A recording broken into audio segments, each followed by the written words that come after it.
j'ai le plaisir ce soir de recevoir Marc Ascoli.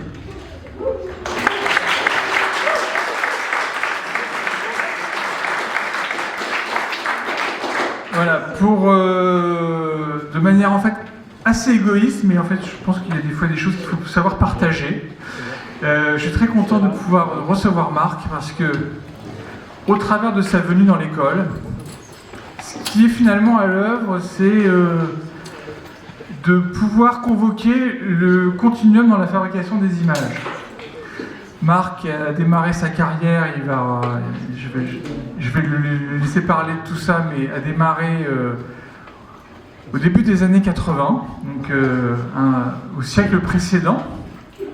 Vous n'étiez pas né. Moi, j'étais grandissant, voilà. Mais en fait, vous allez le voir, il y a eu des images assez iconiques qui ont été produites par Marc et qui ont quasiment fait école en regard du paysage visuel et photographique tel qu'on peut le voir dans l'univers de la mode, de la beauté, notamment, et aussi plus communément, parce que dans les magazines, il y a ce qu'on appelle l'éditorial. Venez, c'est bien d'ici. Donc, je suis heureux de pouvoir faire venir dans l'école un personnage qui, quand nous avions votre âge, nous inspirait, était finalement presque un Graal à atteindre, parce que travailler avec Marc, c'était quasiment toucher quelque chose d'assez exceptionnel, de naissant, de très avant-gardiste, vous allez le voir. Donc, ce qui va être à l'œuvre dans sa présentation de ce soir et dans les questions que nous lui poserons, que vous pourrez lui poser aussi, c'est ça, la continuité des choses. Donc, mon cher Marc, sois le bienvenu. Et je vais te laisser te présenter. Ça marche. Ça marche très bien, nous t'entendons. Et donc, tu nous as préparé un diaporama de 365 images. Oui, ouais, c'est beaucoup. Hein. C'est beaucoup. Mais comment couvrir, vous allez voir, 40 ans, donc même en faisant l'editing, c'est long. C'est long, voilà. Donc, ce que je te propose, alors déjà, d'éviter de prendre un torticolis. Oui, qu'est-ce que je fais alors? Tu peux regarder cet écran. Ah ouais, génial. Ça, t'as le retour. Très bien. Et je peux te laisser... En avant et en arrière. En avant et en arrière. Très bien. De manière à ce que tu puisses te présenter. Puis, voilà. On va parler immédiatement de Yoji. Non, enfin, je vous raconte un tout petit peu comment je suis arrivé chez Yoji. En même temps, vous expliquer que quand j'ai démarré, le métier de directeur artistique dans la mode, c'était pas tellement quelque chose de usual.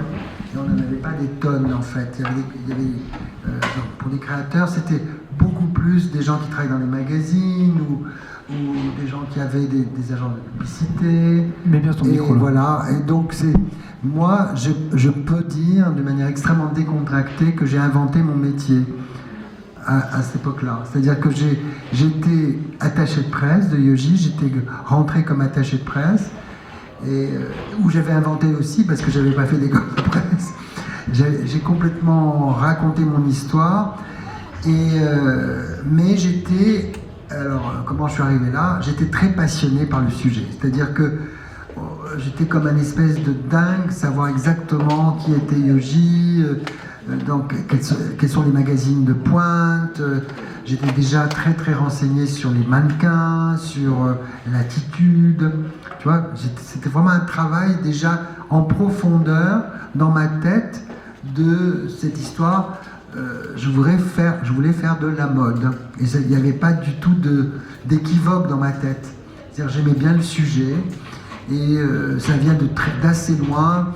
Ma mère, mes tantes, elles aimaient bien le sujet et je regardais, je feuilletais le Vogue, surtout le Elle d'ailleurs, le Elle France, je me rappelle, je vivais en Tunisie, ça m'avait les mannequins, les filles, alors, mais pas de manière absolument esthétique, j'aimais ça, je les regardais avec plaisir et je me suis dit voilà un métier que j'aimerais bien faire.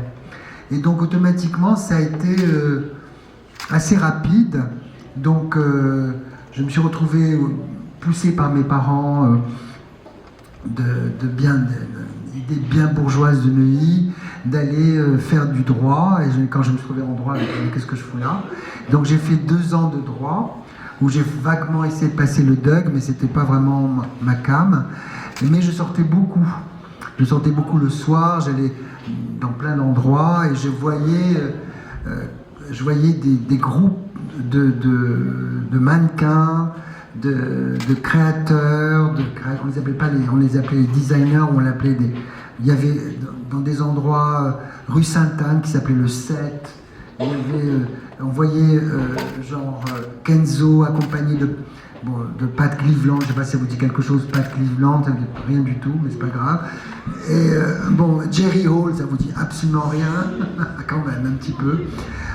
Grace Jones, ça me dit quelque chose quand même, tu vois, et puis Kenzo avec là, ensuite Karl Lagerfeld avec son fameux fiancé, je ne sais plus comment il s'appelle déjà, Jacques de Bachère, et accompagné de filles superbes. Il y avait un restaurant en haut, il y avait Paloma Picasso, il y avait Antonio Lopez, il n'y avait que des gens assez brillants et drôles, et ça me donnait envie de faire des shows.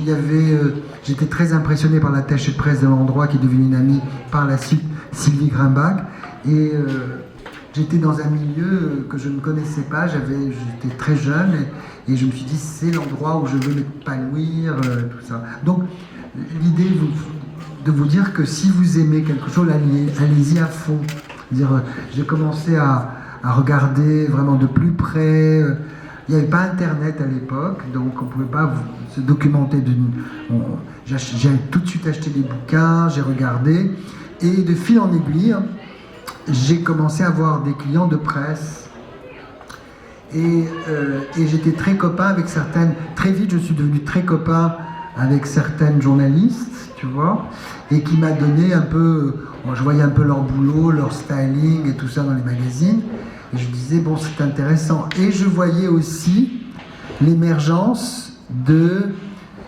Je me suis rendu compte que, en dehors de Comme des garçons, hein, là j'arrive sur Yoji, Comme des garçons avait commencé à faire des catalogues de mode. Et moi, quand je suis rentré chez Yoji, je me suis dit, on peut y aller là, il faudrait que tu fasses quelque chose qui puisse raconter ton histoire. Et la première histoire, je vous ai pas apporté de manière extrêmement honnête, les premiers boulots n'étaient pas réussis. Les 2 premières années où j'ai fait 2-3 trucs, c'est pas mal, mais je n'étais pas sorti encore de ma coquille. Donc pendant 1 an et demi, 2 ans, j'ai cherché la personne idéale. Donc j'ai vu, je sais pas, honnêtement une 50aine de dossiers, et un jour je suis tombé sur Max Vaducul. Et à l'époque, je recevais des dossiers chez moi. C'était assez...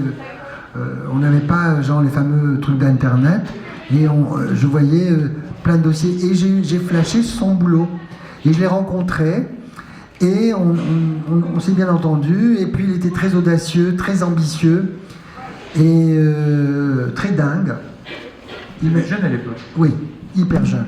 Je ne sais pas, il avait 24, 25, et très ambitieux. Et moi, j'avais un côté un peu comme ça, est-ce qu'il a raison, il a tort. Et en plus, le dollar, à l'époque, parce qu'on l'a shooté à New York la première fois, était à 10 francs. Et pour moi, j'étais assez frileux sur l'idée. Mais tout d'un coup, boum, je me retrouve à New York, et j'ai travaillé, j'ai fait la première campagne avec lui, et c'était très très successful. Je sais que Yoji est tombé raide, il a beaucoup aimé, parce que fondamentalement, j'ai travaillé sur l'idée du concept de Yoji, comment le mettre en image, comment le faire comprendre.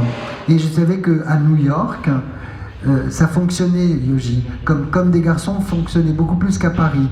Donc il y avait les galeries, il y avait les boutiques un peu sophistiquées de ces Japonais. Il y avait une très nouvelle façon de présenter la mode. Et je me suis dit, il faut mettre en scène dans le pays où ça fonctionne. Donc voilà, c'est ma première intervention dont j'étais fier, et Yoji était très content. Donc c'était à New York. Ensuite, voilà, et j'ai joué avec la rue de New York, comme vous pouvez vous rendre compte. Ensuite... ouais, alors ça veut dire... C'est un truc que je pense qu'on peut dire dès à présent. Oui. C'est que, comme tu le disais, ce métier qui est finalement que tu as inventé, tu apportes une vision. C'est-à-dire que tu n'es pas un prestataire qui attend une commande, c'est finalement tu portes un message et tu portes une idée à un créateur qui finalement, si tu ne lui en parles pas, passe à côté de cette idée. Mais c'est une chance inouïe que je l'ai eue. Je ne me suis pas rendu compte. Mais maintenant, avec rétrospectivement 40 années de décalage, je me dis, mais quel bol, tu vois, il me posait aucune question. Quand je lui ai dit que j'ai découvert Max Lavicule, ok, good. Il n'aimait pas discuter du travail qu'on faisait ensemble. C'est un type extrêmement intuitif. Moi, j'avais fait le rendez-vous avec lui, j'étais le voir dans ses bureaux. Au bout de 30 minutes, il m'a dit, je vous invite au Japon. Donc c'est quelqu'un qui a beaucoup de délicatesse, qui comprend, bon, je ne sais pas s'il en a autant aujourd'hui, mais à cette époque-là, il avait 35 piges, donc il était, même un peu plus, il était près de la conquête de son travail. Il vivait avec Rei Kawakubo à l'époque, c'était assez extraordinaire de voir un couple aussi doué. Rei Kawakubo, c'est comme des garçons. Ouais, ça vous dit quelque chose? Non, vous êtes au courant, comme Rei Kawakubo, vous êtes au courant quand même? Non. Si.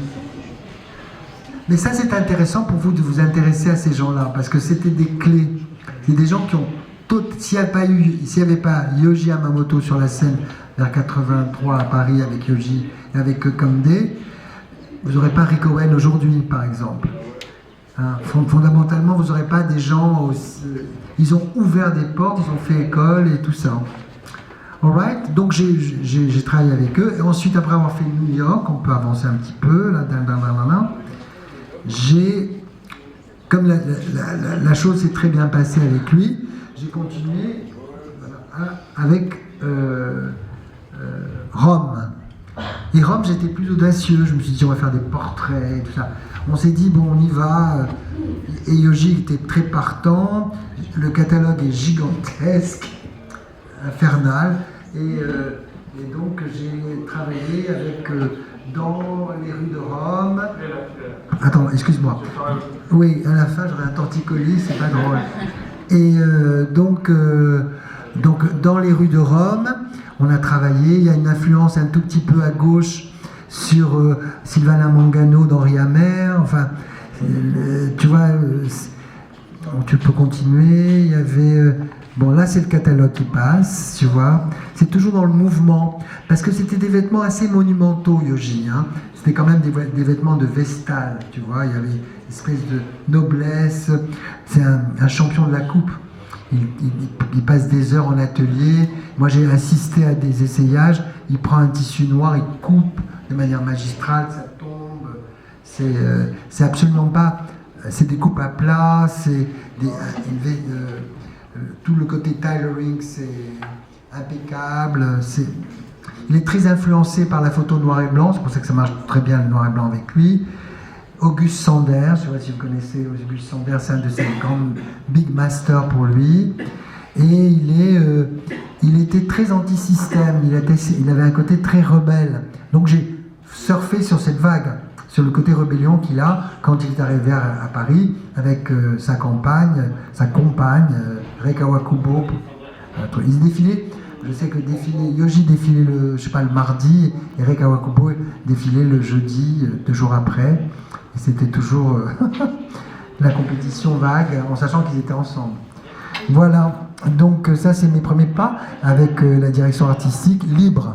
Hein, je dis bien libre parce que j'ai pas déchanté après, mais c'est quand même, aujourd'hui, quelques années après, plus de 3 ou 4 décennies après, je me suis dit, mais quel plaisir d'avoir eu cette chance de démarrage. Ça, c'était une fille que j'avais découverte, qui travaille pour Newton, cette fille. Elle s'appelle Arielle Burgelin. Allez googler la fille.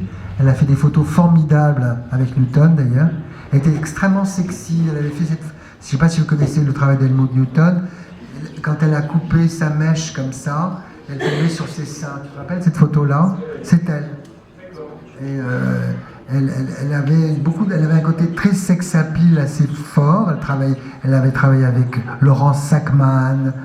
Je ne pense pas qu'elle travaillait avec Bourdin, mais elle travaillait avec des photographes qui la mettaient en valeur, beaucoup avec Newton. Et dans les vêtements de Yohji, je trouve qu'elle amenait une vibes hyper intéressante. Et la fille qui l'accompagnait était beaucoup plus candide en anglais. C'est une anglaise aristocrate qui s'appelait Lucy Cunningham. Et c'était très agréable de faire ce mix. Alors le job, au lieu de vous raconter un peu ma vie, c'est surtout du mix. Question, t'as tout de suite là? Non. Alors, donc le job, c'est vraiment faire du mix. C'est-à-dire, ça continue à le faire. Cette manière-là, c'est-à-dire savoir sélectionner, exercer votre goût. Hein. Le goût, on est avec un certain goût, mais le goût, c'est pas... On a du talent, mais le goût, c'est très important. Et le goût, on peut l'acquérir. Avec la culture, en ayant allé au cinéma. Surtout, je parle de mode. Hein, aller se renseigner sur les mouvements de musique, de voir des concerts. On se forme comme ça régulièrement, et une fois qu'on arrive devant des images à faire, on a tout qui revient, et boum, et on y arrive à le faire. Il faut avoir un peu de talent à ce moment-là, mais parce que c'est le talent, c'est la sélection des choses, probablement, la rapidité d'expression, et puis, mais ça arrive aussi en se concentrant bien. Hein, si vous vous concentrez, c'est un métier de concentration, c'est pas un métier cool. Ce que j'expliquais à votre copain tout à l'heure, c'est pas tout à l'heure très cool, mais ce n'est pas cool du tout. Ça a l'air cool, mais c'est pas cool. C'est-à-dire que ça a l'air très, oh là là, les mannequins, les filles, les DA, tu vas bien. T'as vraiment tout ce côté-là extraordinairement sympathique, mais en fin de compte, il faut avoir un sens du contact extraordinaire, il faut avoir du goût, donc un goût acéré, pas un petit goût, hein, pas un goût genre j'aime, toi t'aimes bien, ouais. Non, mais un côté vraiment dedans, hein, et être parfait dans les réponses parce qu'on est questionné sans arrêt, on est sans arrêt pas remis en question, mais bon, les gens sont, il y a une telle, alors surtout aujourd'hui, il y a une telle marée d'images. Donc moi je dis, il faut vraiment utiliser son intelligence et son discernement pour continuer à travailler. Avoir beaucoup de discernement dans le dictionnaire, ça veut dire discerner les choses. Parce qu'il y a tellement d'informations, on est bombardé, donc il faut bouger dans ce sens-là. Et là, donc, voilà, donc j'ai eu la chance de travailler sur cette plateforme Yoji, donc j'ai fait ces 2 jobs, et ça continuait parce que j'ai développé. Donc là, après, je me suis dit, bon, allez, on y va. Il faut travailler avec quelqu'un que moi j'admirais, et je continue à admirer énormément parce que je continue à travailler avec lui, avec Paolo Roversi. Et Paolo est un grand amateur de vêtements japonais. Il a photographié énormément comme des... Il n'avait pas encore commencé, il avait vaguement commencé à travailler, à avoir cette carrière avec Rei Kawakubo. Donc, nous, on a fait un travail très... ça a été très long. On a fait 8 jours de photos. Tu peux continuer. Et finalement, on a fini avec une seule fille. On avait 4 filles. On est parti à Deauville. On a fait des photos sur la plage et ça déconnait complètement. On avait dit un grand canapé sur la plage avec ses filles, ses grands chapeaux et tout ça. Ça faisait ringard à souhait. Et on perdait complètement la qualité précise du travail de Paolo. Et on a pris cette fille qui s'appelle Sacha Robertson, qui est très... Tu peux y aller. Elle est très particulière. Il est là, le catalogue, il passe là, comme ça. Et on a travaillé avec un maquilleur qui s'appelle Jacques Clément. Je crois qu'il est toujours vivant, je ne suis pas sûr. C'est un maquilleur cinéma. Donc on a transformé le visage de cette fille gigantesque et aussi comme un grand dandy masculin, androgyne et étrange. Et comme la collection était une collection un peu dramatique, ça a très bien fonctionné. En fait, ce qui est drôle, c'est que là, en t'écoutant, tu ne parles plus de Yoji, tu te mets à parler du photographe. Et donc finalement, on a l'impression que le discours se déporte, il n'y a plus finalement de... Il n'y a pas fondamentalement un produit à vendre, il y a une image à fabriquer. Parce que moi je partais du fait que Yoji Yamamoto est un auteur. C'est quelqu'un qui crée des choses avec une autorité. Comment t'expliquer? Il a une autorité, c'est un prescripteur, il y va, il fonce, il lance, il s'en fout de ce que fait X ou Y, il va dans sa direction. Donc je me suis dit, il faut travailler avec des auteurs. Donc Max en était un, à l'époque très jeune, très dynamique, et Paolo est un maître. Déjà à l'époque, en 84 ou 85, je ne sais plus quelle date, il était déjà pas archi reconnu comme aujourd'hui, maintenant c'est une légende vivante. Il était Tu vois, il avait fait la campagne Dior, j'avais adoré les lumières. Regardez cette campagne Dior de Paolo Roversi, qui est très actuelle encore. Et il avait un sens du casting extraordinaire et il était audacieux. Il est toujours audacieux. Enfin, il avait cette audace, quoi. Il n'était pas commercial. Voilà. Il est enseignant 1 an ici. Ah bon? Ouais. Génial. 1 an. Sublime.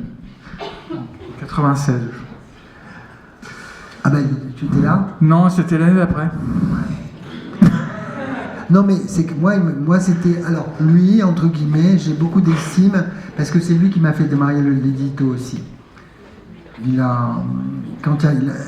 Parce que moi, j'ai travaillé avec lui pour ce job de Yohji Yamamoto, mais en parallèle, parce que j'ai pas amené tout, tu vois, je travaillais avec Franca Sozzani. Ça vous dit quelque chose, Franca Sozzani? C'est pas une marque de pâte, hein, c'est. Non, mais un peu. Hop. Et donc, Franca Sozzani m'avait pris sur son aile, elle m'avait filé. Tu vois, comme quoi il y avait des possibilités multiples quand tu étais sympathique et tu aimais le sujet. Elle m'avait pris le sujet pour elle, pour être son alter ego sur un magazine qu'elle traitait depuis quelques années qui s'appelle Lei, L-E-I, et Perlui. Et là, je travaillais avec elle et je faisais des séances photos, j'organisais des choses. Et là, j'avais travaillé avec Jean-François Lepage, avec Déborah Turbeville, avec Paolo Roversi pour le Lei. Et Steven Meisel qui démarrait. Ça vous dit, Steven Meisel, ça vous dit des choses quand même, oui. Bon. Et voilà, donc j'étais déjà dans le sujet quand j'étais avec Yohji. Je n'arrivais pas en disant je vais te faire des images, mais je travaillais en parallèle avec Franca. Et là, le premier job que j'ai fait pour le Lei, c'était avec Paolo. Parce que Franca m'avait amené avec elle, et puis j'ai sympathisé, il m'a poussé. Et une fois que j'ai. Tu vois, pour ça, on continue donc. Paolo, donc, c'est. Ensuite, bon, alors j'ai fait des raccourcis parce qu'il y a 360 pages, je sais pas. Donc il fallait un peu vite. Donc il y avait l'histoire de. Je ne croyais pas qu'on allait commenter comme ça tout, mais c'est bien de commenter comme ça vous donne un aperçu. Ça, c'est ma rencontre avec Nick Knight. Ça vous dit quelque chose, j'imagine? Bon, tant mieux. Nick Knight, donc, qui est le patron de Show Studio. Vous voyez ce que c'est, Show Studio? Googlez parce que ça vaut le coup. Ouais, c'est quand même intéressant, c'est fort. Bon, c'est extrêmement british, mais ça a beaucoup d'allure et c'est très expérimental. Hein. Il y a des moments c'est très bien, des moments c'est curieux. Enfin voilà. Et donc j'ai commencé avec Nick Knight qui travaillait qui travaillait tout le temps pour Heidi. Il avait fait 100 portraits de personnalités importantes de l'Angleterre, dont il y avait Stephen Jones, il y avait Ray Petrie, il y avait toute une catégorie, il y avait Lee Bory, enfin, il avait photographié en noir et blanc toute la scène londonienne. Et je me suis dit, le mix anglais et Yohji Yamamoto, ça va faire, après avec Paolo Roversi, c'est bien de faire un brutal changement et d'aller dans le côté graphique. Et là, vraiment, j'ai vu, je crois, avant de changer de Paolo à Nick Knight, je vous avoue franchement que j'étais poussé par Yohji de me dire il faut que tu changes tout. Enfin, sans le dire, il voulait donner des chocs permanents. Max Vaducul, Paolo Roversi, tu vois, il aimait bien que son image évolue et ne soit pas comme l'image linéaire, comme ça, impeccable. Il avait envie que les gens découvrent à travers son regard, avec ses vêtements et mon regard. Il me donnait cette plateforme qui était devenue une forme éditoriale, tu vois. Bon, voilà. Donc là, c'était un casting anglais. Et puis, voilà, les vêtements étaient très avancés parce que c'est des vêtements qui aujourd'hui peuvent avoir ce pull aujourd'hui sans problème, hein, avec un travail sur le côté très tenu. Et quand j'ai vu cette qualité du travail de Nick, je me suis dit, c'est une perle. En plus, très ponctuel, très impeccable, très respectueux. Il parle français. Pour moi, c'était un rêve total. Donc, il était élevé son père était diplomate, etc. Il était élevé en Belgique, il a appris le français en Belgique, il avait l'accent belge, et je trouvais ça très très touchant. Et c'était pas Nick Knight à l'époque, c'était un type très sensible, très dandy, il avait adoré ce que j'avais fait avec Paolo Roversi, il me l'a dit. Donc il a accepté immédiatement, donc j'ai enchaîné, on a fait l'homme, et ensuite on a fait la femme. Et la femme, c'est une image iconique qui a, comme l'image de Paolo tout à l'heure, on a continué sur cette image graphique impeccable qui donnait un côté genre étendard, tu vois, de la marque.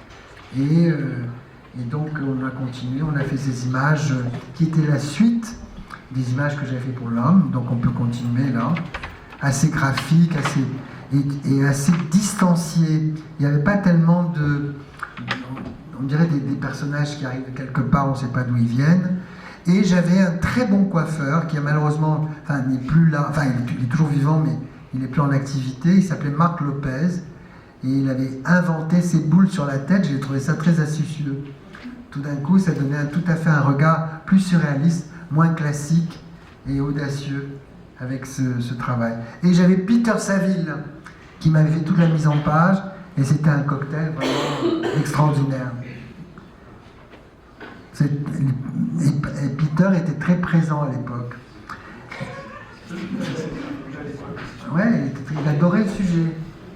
Et c'est l'homme que tu connais bien, mais c'est un des mecs les plus extraordinaires que j'ai rencontré dans le sens charme, empathie et excentricité.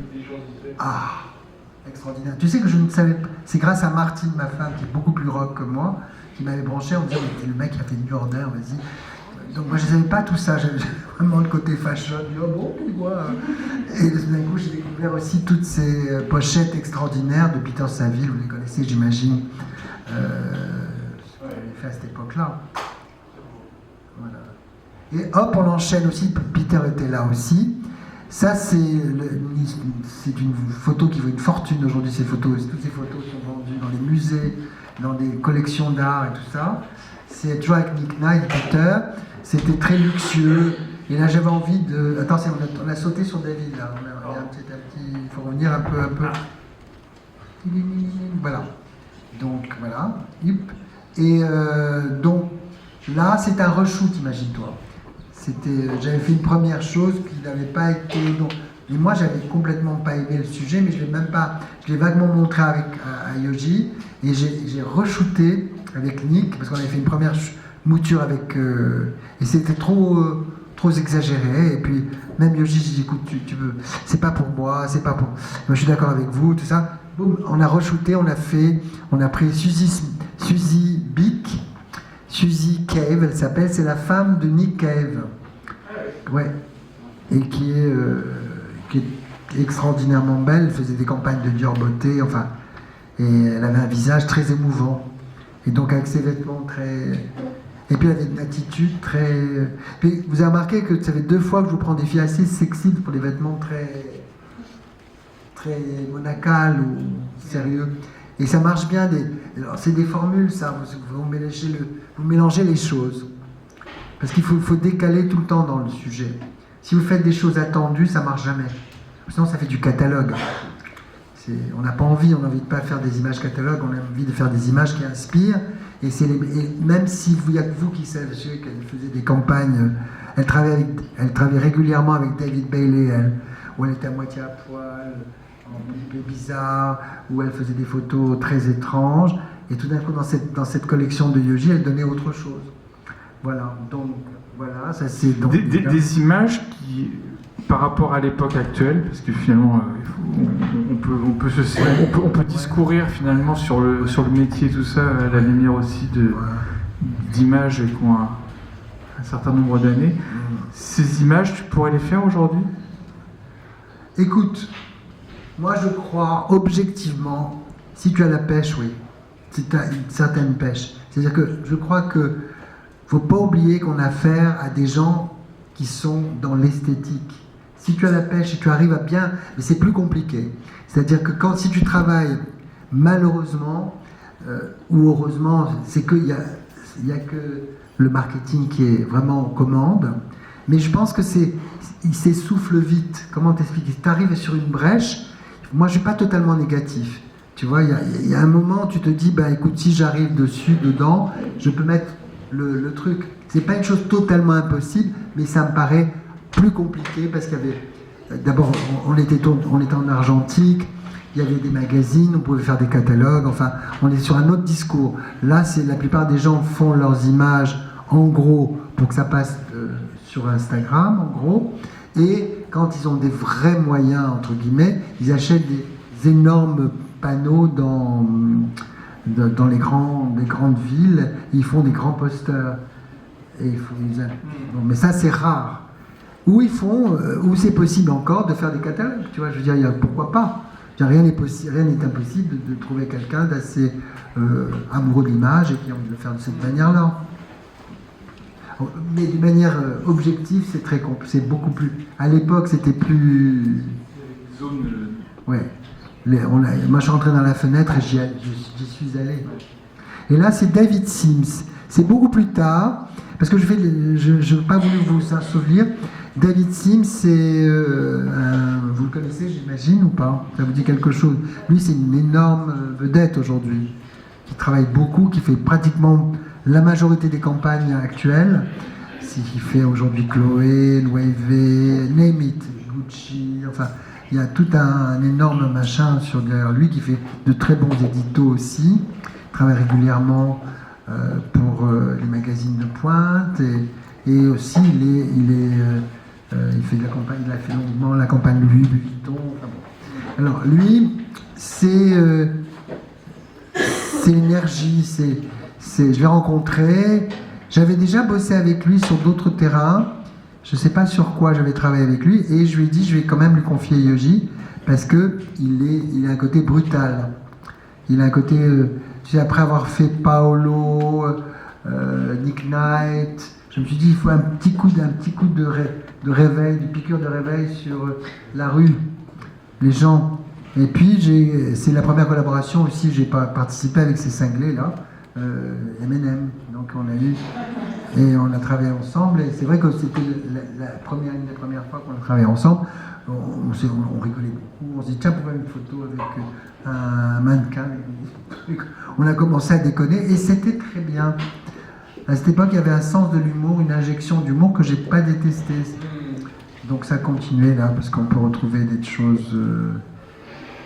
Et puis cette opposition entre le côté très élégant, avec le truc avec des Tupperware à côté, ça donnait un tout petit peu une vision assez débridée du sujet. Voilà. On continue, voilà, donc voilà.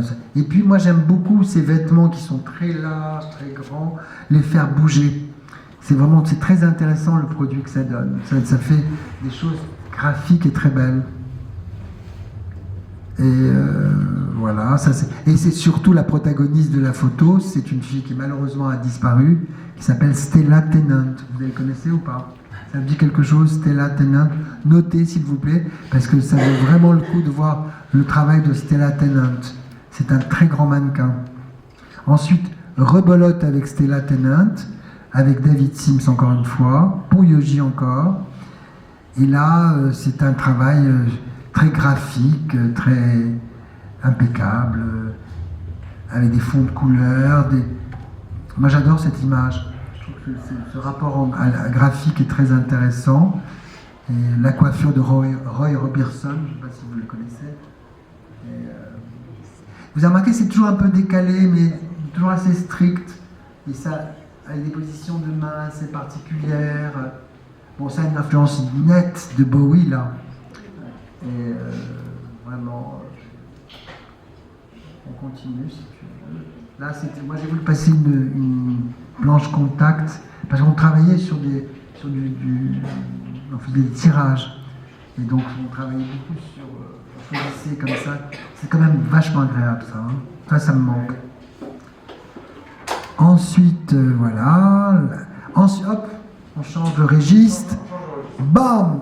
Et on passe sur Gilles Sander. Alors, Gilles Sander, elle m'a contacté. J'étais honnêtement, à l'époque, très réticent de travailler avec elle, parce que je me dis, qu'est-ce que je vais pouvoir travailler avec cette femme? Elle travaille de manière extrêmement rigoureuse. Elle faisait des vêtements vêtements qui existaient véritablement, des manteaux en cachemire, des choses extrêmes. Mais je me suis dit, je vais sûrement me faire chier, je ne sais pas ce que je vais faire avec elle. Et en la rencontrant, j'ai totalement changé d'avis. C'est quelqu'un qui a qui avait un goût très, très pointu, et pas spécialement vers l'image, mais sur l'idée de la modernité, des boutiques, et puis elle m'a apporté énormément de choses à ce niveau-là. Donc moi j'ai travaillé 12 ans avec elle, ce qui est beaucoup. Hein. Et donc j'ai travaillé avec elle de très près. Et donc, alors, ce que je ne vous ai pas dit, c'est avec Yoji et Gilles, c'était vraiment des travaux de fond.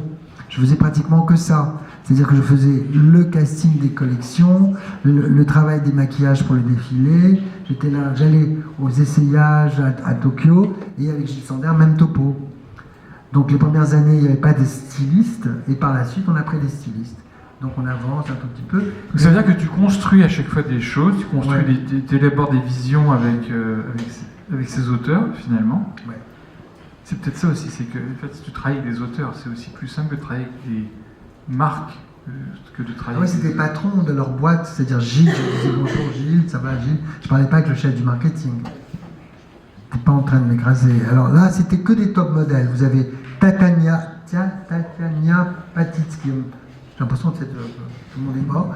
Elle est aussi décédée là, il y a 2-3 ans. Et là, c'est la fameuse Linda Evangelista, qui était au top de sa forme. Elle avait déjà décidé peut-être d'arrêter. Elle m'a dit, je suis blonde, mais ça va pas durer, voilà. Et donc, on a fait 3 jours d'image avec elle. Et c'était avec Peter qui était là sur le shooting, c'était formidable. Et on avait décidé tu pouvais avancer, je crois, de mettre une voiture, une Ferrari rouge dans le truc. Ensuite, on enchaîne ici encore Gilles Sander parce que c'est que des vedettes. Hein. C'est Tatiana Patitz, Linda Evangelista, Chrissy Turlington, que vous connaissez aussi. C'est une des plus belles femmes du monde. Hein, quand même. Et voilà. Donc ça, c'était... Attends, juste avant, alors je te donne deux tuyaux. Tout était assez important, les maquillages, les coiffures, l'attitude.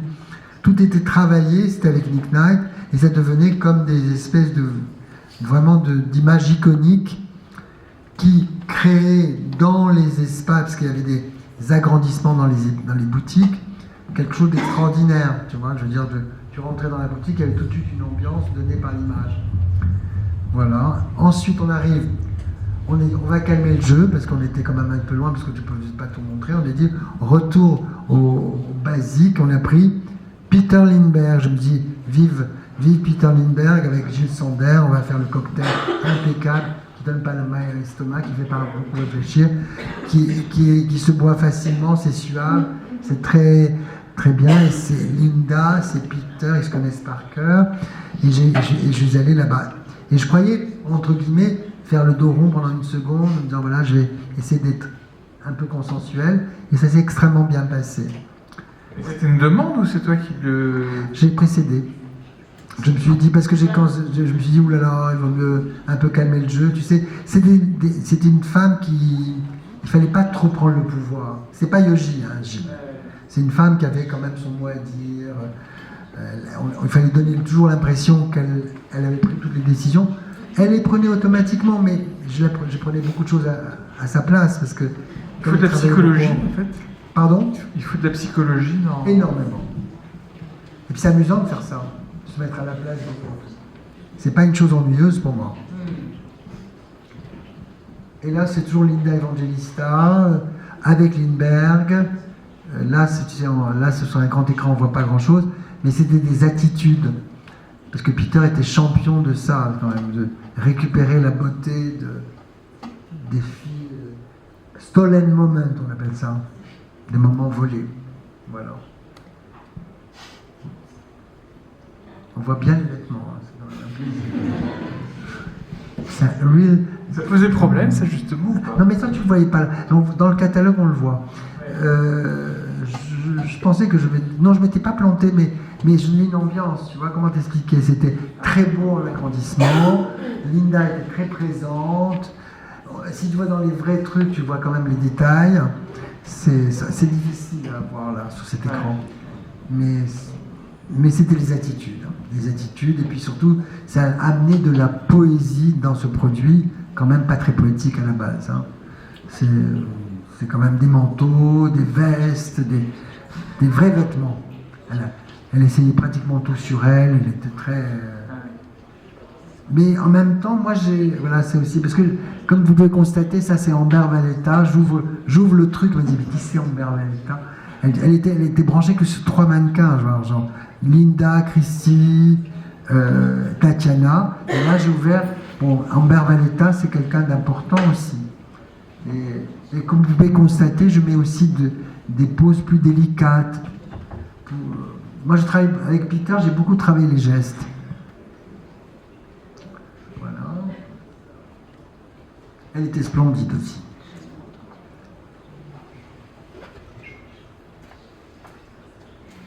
Voilà, donc ça c'est les vêtements. Et puis l'idée c'était un peu audacieux, c'était fond blanc, les vêtements blancs, fond noir, les vêtements noirs.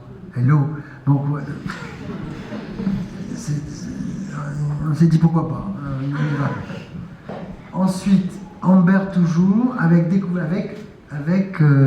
Greg McDean. Alors Greg McDean, c'est la deuxième intervention qu'on a eue avec Greg. C'était... Greg McDean, vous connaissez ou pas trop? Pas trop aussi, ça va un petit peu. Et Greg McDean, c'est quelqu'un qui est très délicat au niveau des couleurs de la 1. On a fait une première travail avec Shalom Arlo, le premier. Et là, c'est putain, je regarde pas. Là, c'est vrai. Ouais, j'oublie tout le temps. Amber, donc ça, c'était un travail vraiment sur le mouvement. Et c'est tout un travail sur cette... Il faut avancer, parce que là, c'est les couleurs. L'éclat, elle avait beaucoup d'éclat, donc on a travaillé sur son éclat naturel. Elle était très jeune, elle avait un sourire renversant, et les oppositions de couleurs, comme vous avez remarqué, l'orange, le beige, ça a eu un énorme succès, commercial en plus. Là vraiment, ça a été, c'est là où elle a commencé à exploser, Gilles, à ce moment-là. Ah oui, je ne fais pas que des images. Je me suis dit, tant mieux, ça passe à la caisse. Et j'étais ravi. Et là, elle a trouvé, je crois, d'autres investisseurs où elle a eu beaucoup d'argent. Elle a ouvert à ce moment-là une boutique énorme à Vue-Montaigne. Oui, non, ça s'est réduit depuis. Ouais. Là, c'est sympathique comme image. Et puis, c'était des mises en page que j'avais bien travaillées. Voilà. Tac, tac, tac, on peut y aller là. Ça, c'est toujours là. Voilà. Donc c'était Gilles Sander. Ensuite, ça continue, ça a été un truc très culte, ça. C'était le travail que j'ai fait avec Guinevere. Et c'est toujours à travers un personnage que j'ai travaillé. Et là, c'était très délicat, c'était des attitudes un peu surréalistes, un peu et surtout avec cette attitude nonchalante et fait à la dernière minute, les cheveux, les gestes. Il y avait une vraie relation entre...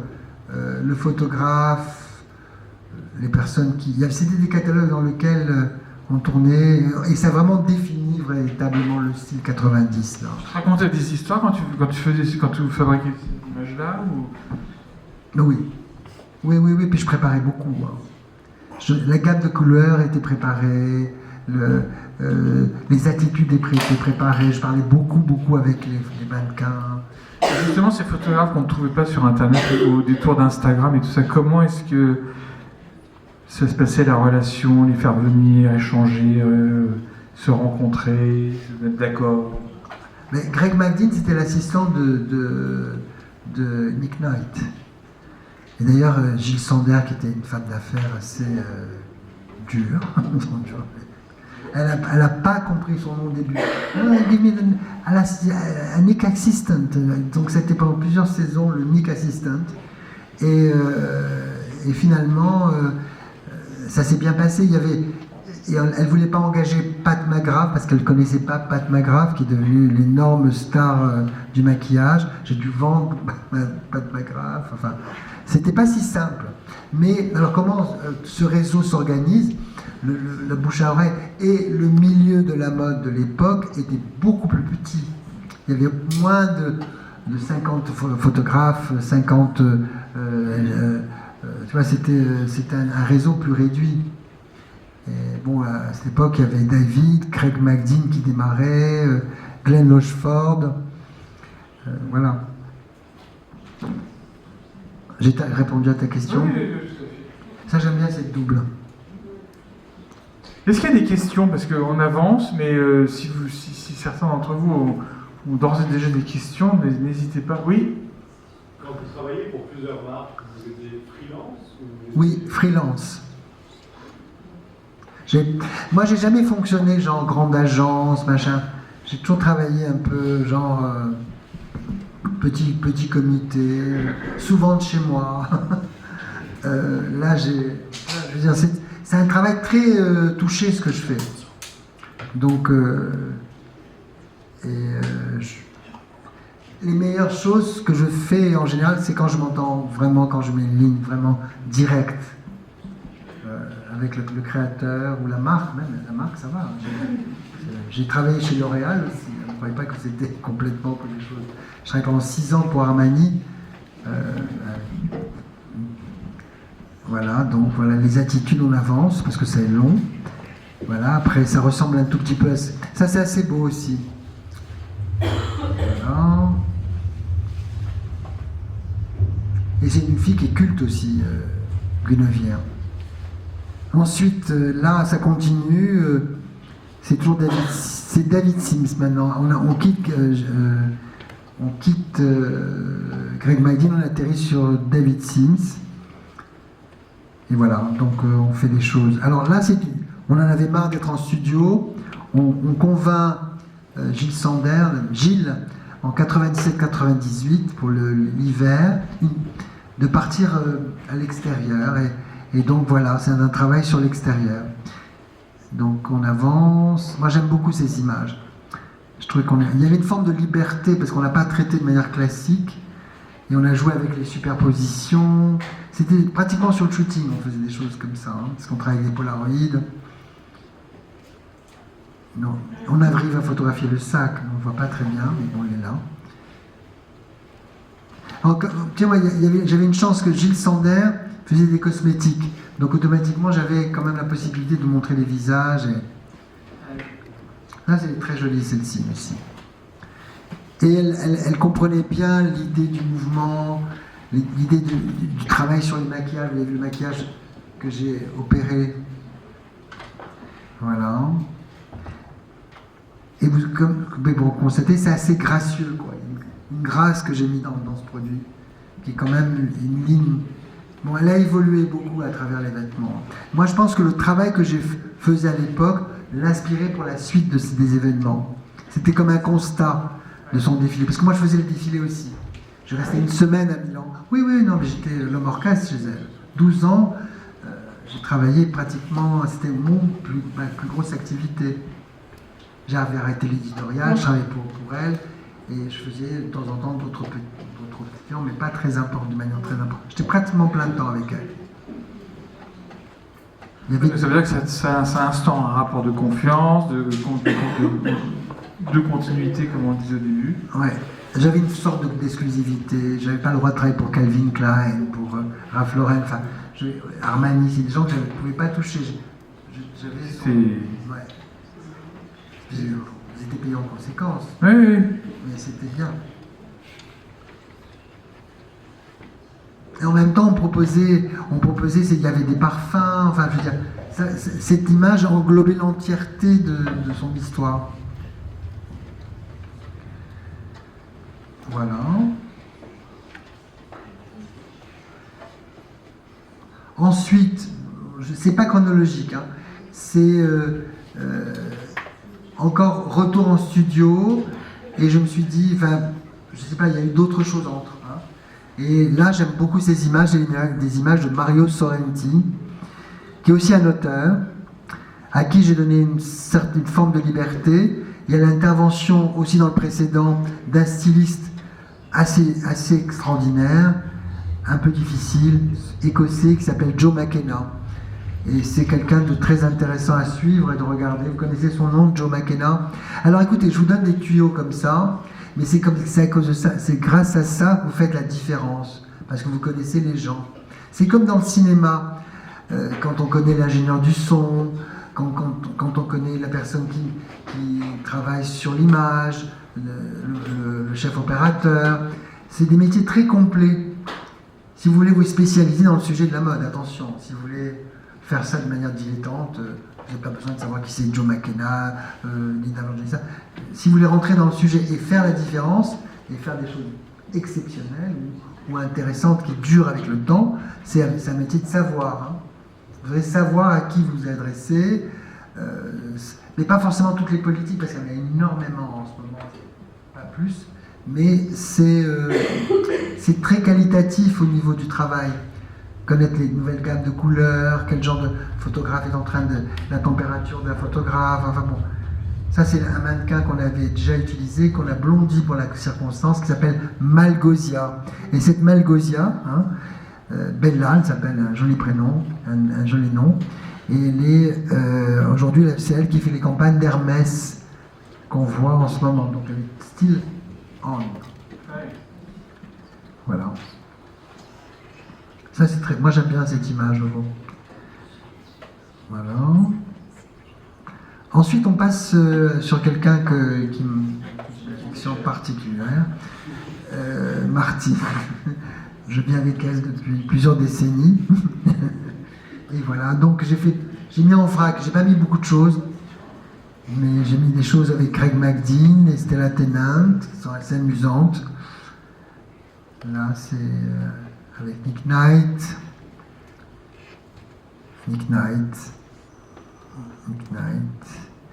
Là, c'était...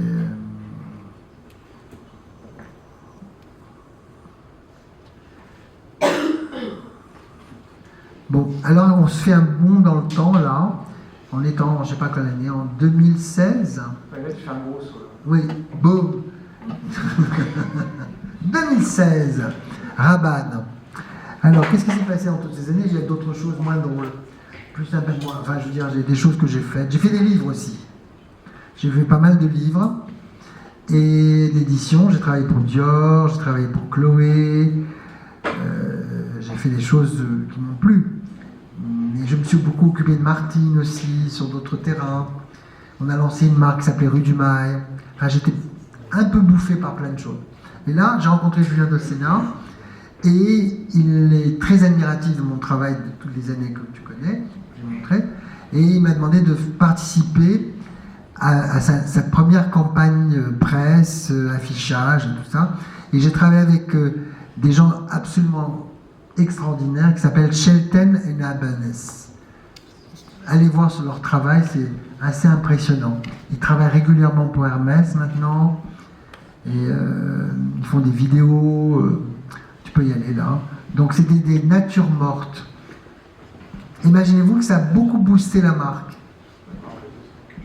Les gens ont reconnu que Rabanne n'était pas simplement des robes à paillettes. Tout d'un coup, c'est devenu quelque chose d'élégant, particulier, poétique, fort.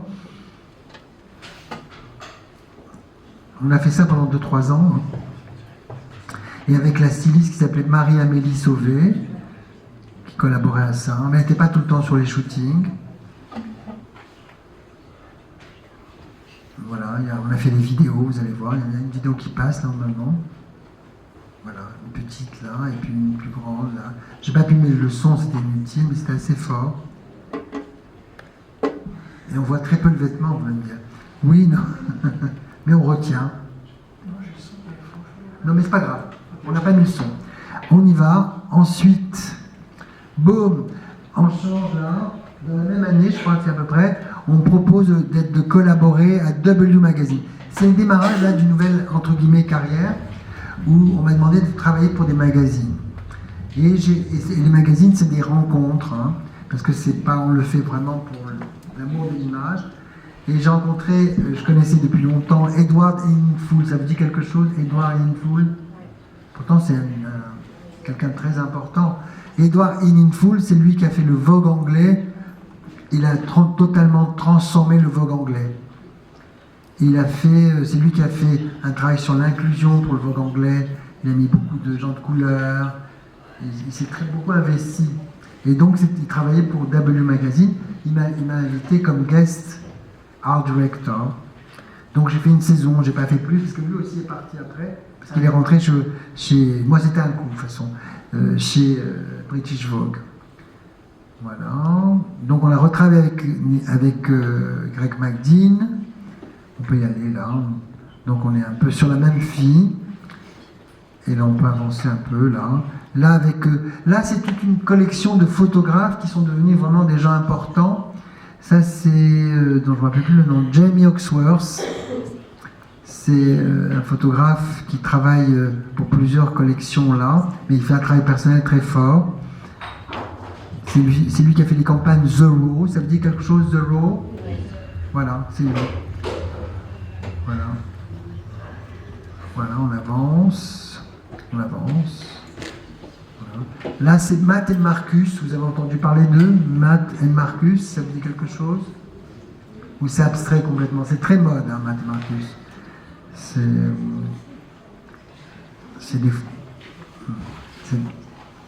On avance. Et là, c'est Kate Moss retravaillée.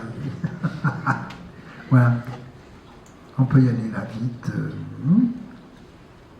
Et ça, c'est Steven Meisel. Vous avez entendu parler de lui, j'imagine. Et là, c'était un travail sur...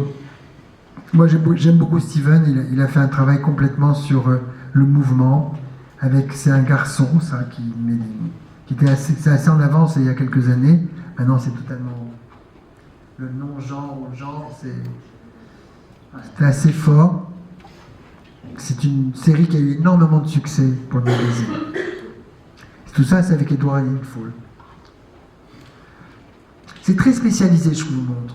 Hein, je vous montre des choses un peu pointues. Comme ça, je vous ouvre des univers que vous n'avez peut-être pas l'habitude d'avoir tous les jours, regarder des choses comme ça. Et là, c'est intéressant de les regarder de plus près. Parce que c'est vraiment des choses intéressantes. En fait, c'est ça qu'il faut dire, c'est qu'au travers, bien évidemment, on n'est pas dans une école, et tu m'avais posé la question, on n'est pas dans une école où on aborde, et la mode est un sujet central, mais ce qui est intéressant, c'est qu'au travers de ta spécialité et de ton rapport à l'image au travers de cette spécialité, c'est ça aujourd'hui que je voulais vous transmettre. C'est que, comme le dit très bien et très justement Marc, à un moment donné, quand on a un centre d'intérêt, il faut pouvoir le nourrir de tout ce qui l'environne et tout ce qui peut lui donner petit à petit de la densité et développer votre expertise par rapport à ça. Pour que derrière, c'est une course de fond derrière qui vous attend. Cette course de fond... Si vous aimez le sujet, bien entendu. Pardon? Si on aime le sujet. Oui, mais voilà. Parce que c'est une question de... C'est comme le cinéma. Si on aime le cinéma, on y va à fond, quoi. Si on aime le sujet, l'image de mode, la mode, c'est pas que du vêtement, la mode. C'est pas que du marketing. C'est pas, heureusement d'ailleurs, c'est pas que du business à 14 milliards Chanel, 14 milliards Hermès. Il y a aussi des gens qui aiment le sujet. Et ils existent, il y a des stylistes, il y a des photographes, il y a des gens qui sont là et qui ont envie de proposer des choses. C'est pour ça qu'elles font 14 milliards aussi. Oui. Parce qu'il y a des gens qui l'aiment au départ. Oui, absolument. C'est un peu difficile pour vous, j'imagine. La mode, souvent, quand je parle dans des écoles qui ne sont pas totalement spécialisées, je vois ça comme un truc un peu Kim Kardashian, enfin, les influenceurs, toutes les images d'Épinal qui arrivent directement sur la mode, ce n'est pas que ça, objectivement. Je ne suis pas l'avocat de... Mais ça dépend comment vous regardez la chose. C'est vrai que c'est passé aussi d'un truc socio-culturel à quelque chose qui s'associe terriblement à la société de consommation. Exact, actuellement, oui. Parce que c'est pas la première intervention que je fais dans des écoles, hein. J'en ai fait plusieurs, et souvent, même dans des écoles extrêmement spécialisées, on voit au bout d'un moment une lassitude. Ouais. Ils n'ont pas très envie d'écouter toute l'histoire, ils sont là un peu en train de se dire, ouais, ça va, ça ressemble à tout. Mais là, on parle d'image, en fait. Là, tu parles de mode, moi, finalement, on regarde des images. Et quand je les vois à un moment, je dis, hop, baisse d'intérêt, mais je comprends, parce qu'ils sont tellement actuellement bombardés d'images, on est tellement bombardés que tout, au bout d'un moment, a l'air de se ressembler. On ne voit pas des différences. Mais c'est dans les micro-détails que le génie se pose et Et là, vous développez des nouvelles attitudes, des nouvelles tendances. Et c'est là. Alors, on va continuer là, parce que j'ai travaillé après, j'ai eu la chance de rencontrer Jefferson Hack, c'est un type très intéressant, et Susanna Frankel, et c'est des British qui ont le magazine Another Magazine. Et j'ai travaillé 4 ans et demi chez eux. Et là, c'était vraiment une école vraiment différente, avec des gens très audacieux, qui voulaient quand même remarquer leur époque. J'avais carte blanche au niveau des choix des photographes, et c'est là où j'ai choisi d'autres nouveaux photographes. Ils ont l'air tous à peu près similaires quand on ne connaît pas le sujet, c'est comme le vin. Hein, on regarde, c'est un vin rouge. Mais si vous commencez à connaître les différences, vous allez trouver les différences, vous comprenez? C'est une école. C'est comme j'ai expliqué à notre ami Gilles tout à l'heure, c'est que moi je considère c'est comme les cinéphiles. On connaît les choses, on connaît d'où ça vient.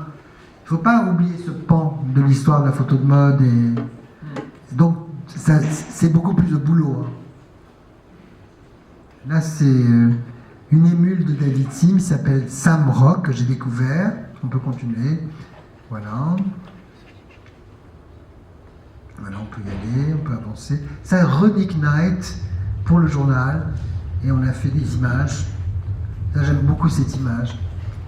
Voilà, on peut continuer. Voilà, on peut y aller, hop. Et là, Willy van der Peer aussi. Vous allez vous dire, ça arrête des noms. Mais qui c'est ce Willy van der Peer? C'est un Belge. Et qui a beaucoup de succès. C'est lui qui a fait toutes les campagnes de Prada pendant longtemps. Et là, il a fait une exposition en Belgique. Là, c'est Tilda Swinton, ça me dit quelque chose quand même. Non, ça c'est facile. Elle est plutôt réussie dans le genre photo de mode parce c'est un excellent mannequin en même temps d'être une excellente comédienne.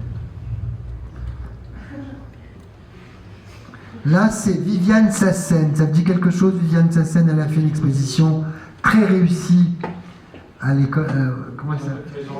Maison européenne de la photographie. Voilà. C'est là ce décalage pour vous montrer qu'on peut jouer sur plein de choses, qu'on peut mélanger, exciter l'intérêt. Comment tu travailles justement quand tu rentres en interaction avec un photographe autour d'un sujet qui est à imaginer? Tu guides, tu te laisses embarquer, tu révèles, tu fais de la psychologie aussi. Alors, je prépare beaucoup.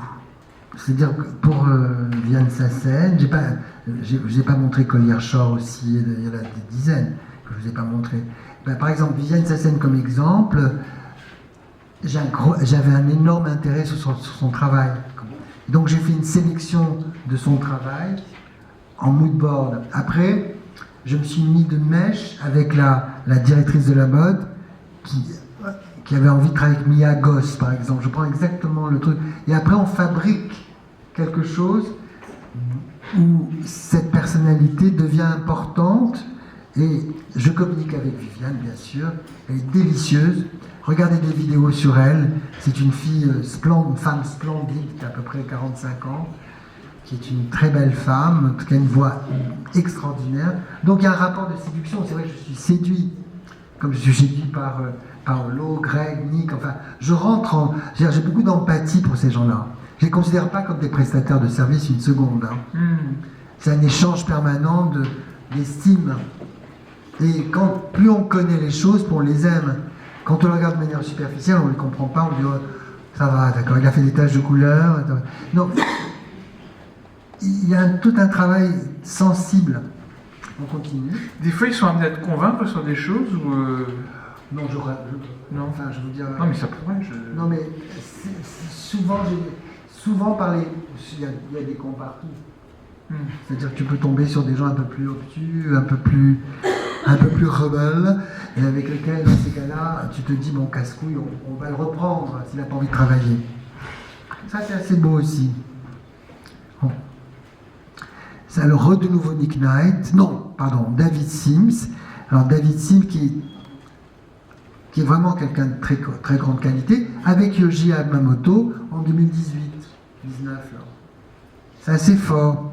Donc on a retravaillé sur un sujet plein pot yogi, revu avec des archives, avec une styliste dont vous devez absolument connaître le nom. Elle s'appelle Katie England. Elle a un nom... Googlez, c'est très intéressant, c'est celle qui a travaillé directement avec Alexander McQueen. Donc je ne drogue pas des noms simplement, c'est simplement pour vous dire que c'est des ingrédients comme des... Tu m'as parlé de chimie, ben c'est des gens qu'il faut savoir. Même sur des grandes lignes, vous dites, ouais, ben ça va, c'est la styliste, elle amène des vêtements, des chapeaux, pas de chapeau. Non, il y a toute une ambiance, parce qu'elles aussi, elles aiment le sujet, elles aiment le maquillage, elles aiment la fille qui a travaillé avec nous, elle était formidable. Alors c'est un peu de graphisme que j'ai fait pour eux, Majesty. Et là c'est de nouveau Paolo, on peut y aller vite parce que voilà, Paolo Roversi, again. Alors c'est un sujet, attendez, juste avant, c'est un sujet sur le côté complètement genré, c'est le nouveau genre, c'est-à-dire entre la fille, l'homme, tout ça. Et Paolo a fait un très beau sujet là-dessus. On continue. Ensuite c'est reviennent sa scène en extérieur. Voilà, très particulier, où elle fait des interventions. J'ai trouvé ça, quand même, pour un magazine, très fort, quand même. Voilà. Et elle s'est beaucoup inspirée de ce genre d'image pour faire son exposition. Ça, c'est une autre photographe assez audacieuse. Hein. J'en mets plusieurs d'affilée, comme ça vous allez découvrir en fin de journée. Trop d'images. Mais elle s'appelle Harley Ware. W-E-I-R. Et ça, c'est vraiment un talent aussi. Qui ne travaille pas beaucoup, mais qui travaille de temps en temps, qui a des bonnes... Avec une styliste, que je donne le nom encore, qui est excellente, qui s'appelle Jane, H-O-W.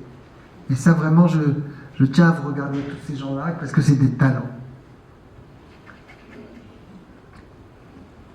Ensuite, on continue, et voilà, Sam Rock, avec cette fille en noir et blanc.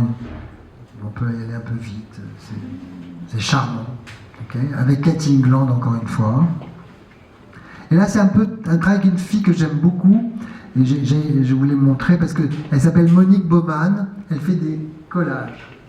Et c'était une très belle série. On a fait des collages, et c'était assez beau dans le magazine. Voilà. Vous connaissez Monique Baumann? Ça vous dit quelque chose? Non, vraiment, pas du tout. Ensuite, voilà, ça j'avais mis en page Martin Sims et je vous l'ai montré. Hop, hop, hop. Ensuite, ça c'est, il est en train de travailler beaucoup en ce moment. Julien, voilà. Et bon, voilà, c'est son travail. J'étais un des premiers à travailler avec lui dans le journal. Moi le premier, je le montre. Un grand amateur de Midnight aussi. On peut le voir là. Voilà. Et là, c'est un autre photographe, vous allez vous soulever le nom. Il s'appelle Casper. Ah ouais, qui c'est qui a répondu ça? Ah, alors Casper, c'est un Danois. Et je trouve qu'il y a un sens des couleurs, de l'allure.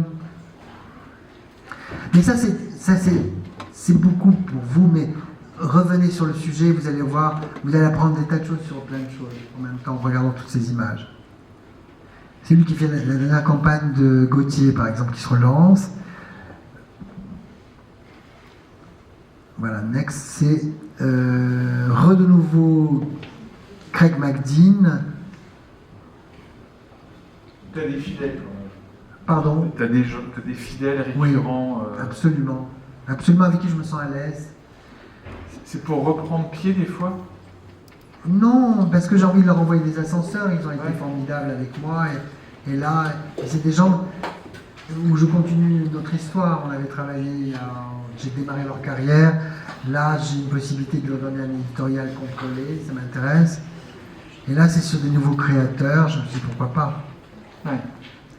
Ça, c'est une petite vidéo sur cette séance photo avec une fille qui s'appelle Macha, avec un mannequin qui s'appelle Adout. Vous connaissez Adout?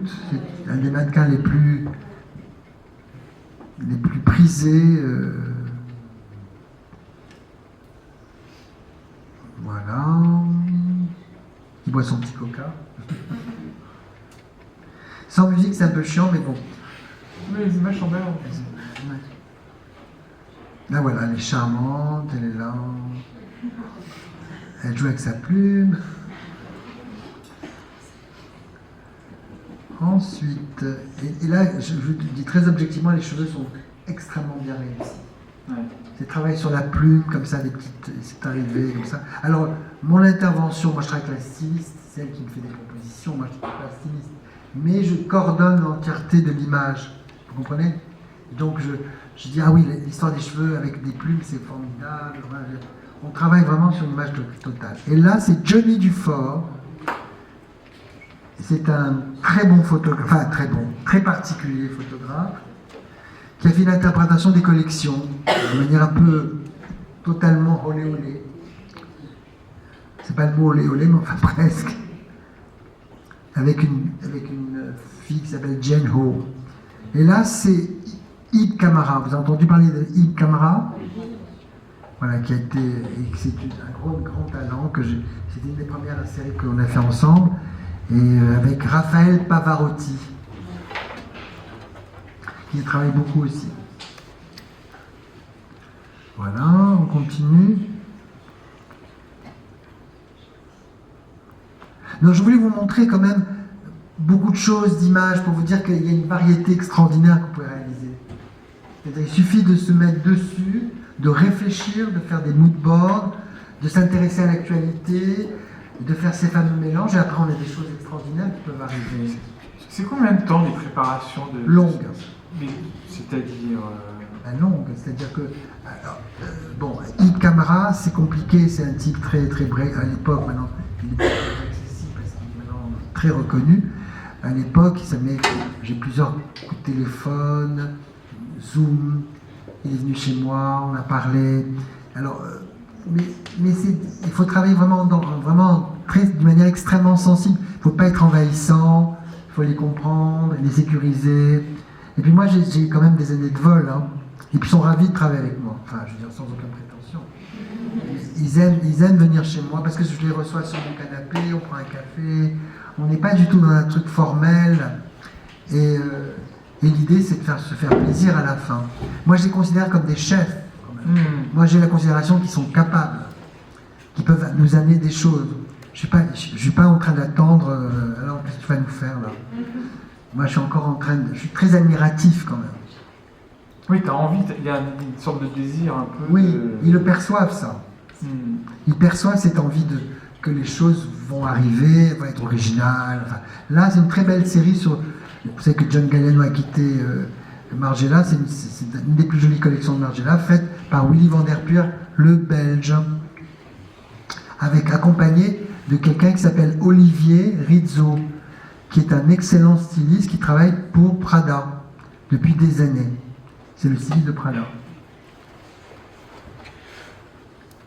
Ensuite, ça c'est ma découverte, je suis tellement content, maintenant il réussit remarquablement. Il s'appelle Paul Koiker. Vous avez entendu parler de lui ou pas? Allez, faites un check aussi, celui qui a photographié Kim Kardashian et Michel Lamy. Michel Lamy, c'est la femme de Rick Owen, que vous devez connaître absolument, ou pas. C'est des photos faites au téléphone, dirigées. Enfin, c'est assez marrant, le résultat est assez beau. Voilà, ensuite, de nouveau Sassen. On peut aller vite comme ça parce qu'on a sorti beaucoup des sasselleries. Toujours avec les fameuses tâches. Mais hop, Koiker encore. Là, c'est un spécial Christian Louboutin. Alors, parce que honnêtement, vous avez juste avant, c'était un spécial Alexander McQueen.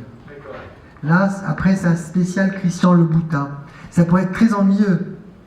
Vous comprenez?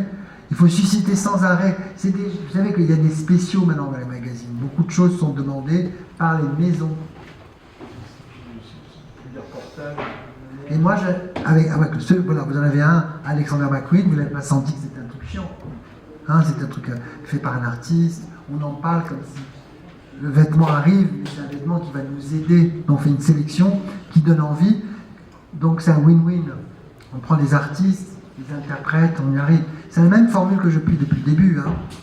Ensuite, Christian Louboutin. C'est-à-dire concrètement qu'il finance ou pas? Pardon? Il finance ou pas? Je ne rentre pas dans ces détails, mais objectivement, je pense qu'il donne un peu d'argent, beaucoup d'argent. Je ne pense pas que McQueen allonge beaucoup, je ne crois pas, mais je pense que des maisons importantes comme Christian Louboutin participent peut-être, sûrement. Et elle regarde à la fin? Il y a très peu de retours, en fait, comme ça s'enchaîne. Je sais que Christian a aimé, ça il me l'a dit.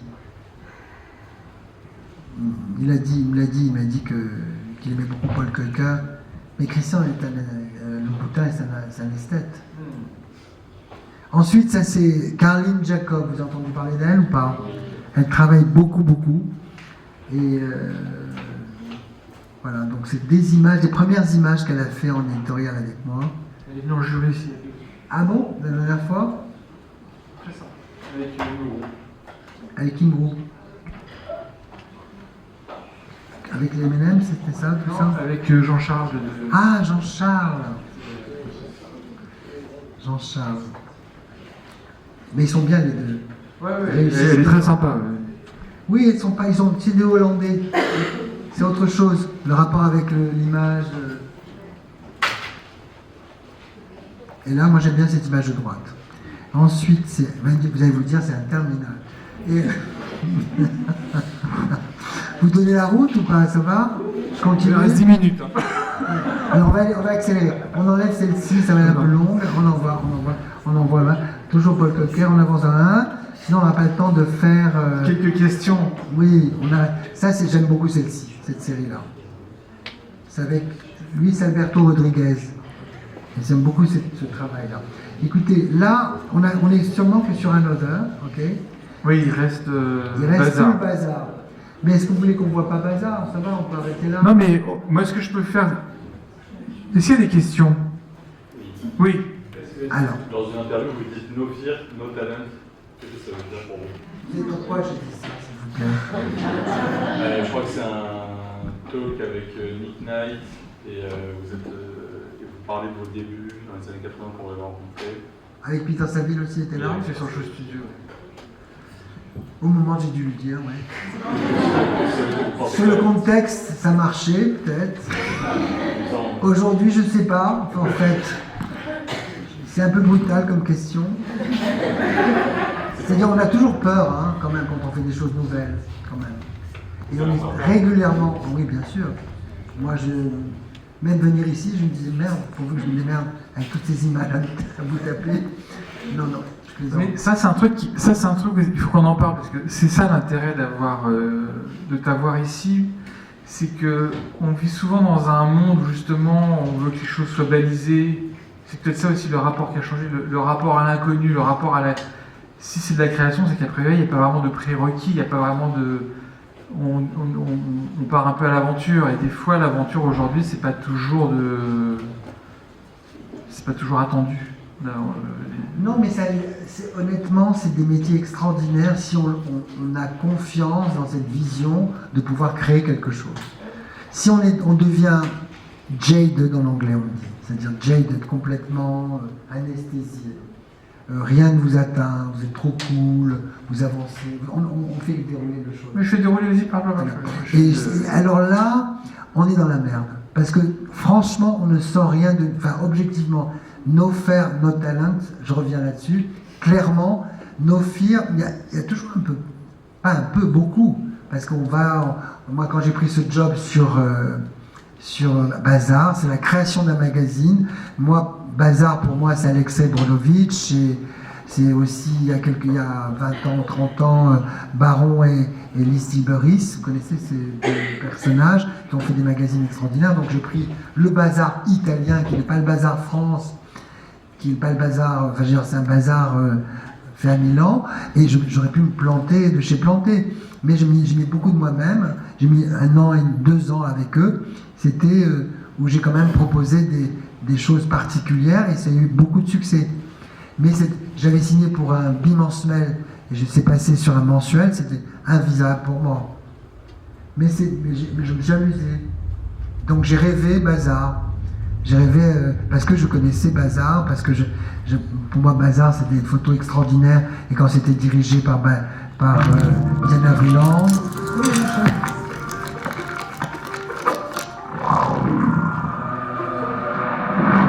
Moi c'est très Bazar tout ça. C'est le Bazar.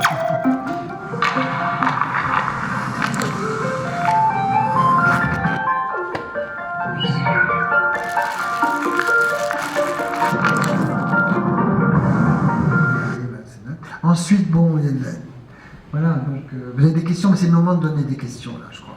Et on laisse passer le truc. Est-ce que, alors, le temps de collection, il y a une sorte de process qui s'installe, ou est-ce que chaque fois c'est organisé, C'est-à-dire que c'est organique, bien entendu, mais comme je vous ai dit au tout début de ma conférence, c'est quand même un énorme travail de recherche, une énorme envie de faire plaisir et de montrer des choses. Parce que c'est quand même, je donne du plaisir, normalement, sur des gens qui sentent les choses et tout ça. Et bon, il faut trouver les bons interlocuteurs open pour faire ces choses-là, parce que c'est du temps et de l'argent. Hein. C'est pas des choses qui sont faciles à réaliser. C'est des gens qui ont des frais assez impressionnants. Nick Knight, tous ces gens-là ils ont certaines exigences. Est-ce que je réponds à votre question? Redonne-moi la question pour voir que je suis en train de marrer. Est-ce qu'il y a un processus qui s'installe, ou est-ce qu'à chaque fois, en fait, c'est un peu de rencontre qui amène à... Voilà, tu as répondu à la question. Voilà, parce que c'est pas mécanique du tout. Ça t'oblige à être là, d'être vraiment présent. Alors c'est une discipline extraordinaire, parce que ça t'oblige à être complètement en phase avec ton époque, avec les images qui sont proposées, avec le... Mais du coup, est-ce que la marque, elle vous donne juste la collection, elle ressemble à ça, et ensuite, ça vous donne une direction par rapport à ça, elle vous donne une sorte d'intuition?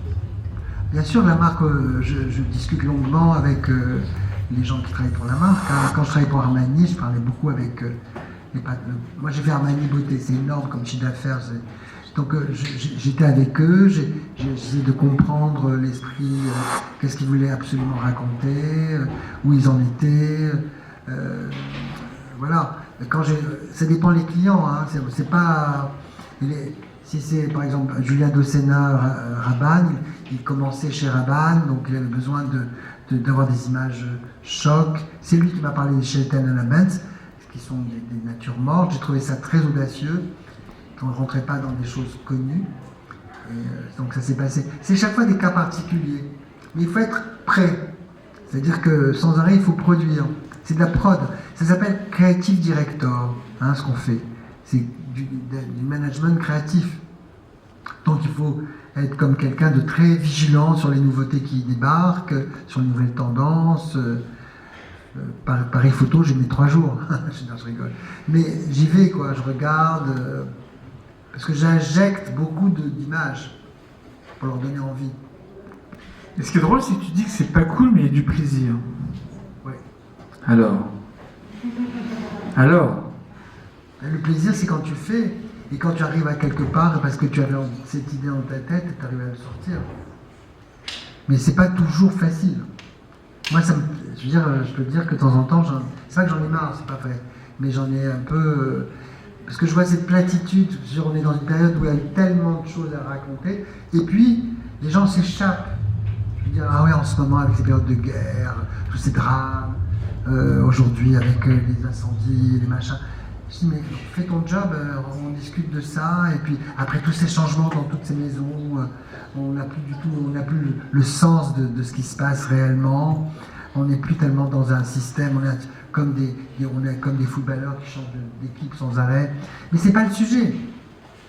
Je veux dire, c'est vrai que le sujet, c'est de faire des belles images, de proposer. Il y a un public pour ça, clairement. Peut-être un public plus artistique, clairement.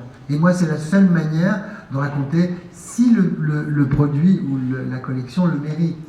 Peut-être il y a des collections dans lesquelles si vous travaillez peut-être pour un client comme Uniqlo, je ne sais pas, qui a besoin de choses très très régimentées, très sympathiques, mais Uniqlo peut s'associer aussi de manière un peu particulière avec un artiste et faire de très belles images, pourquoi pas, au lieu d'être toujours dans le même système.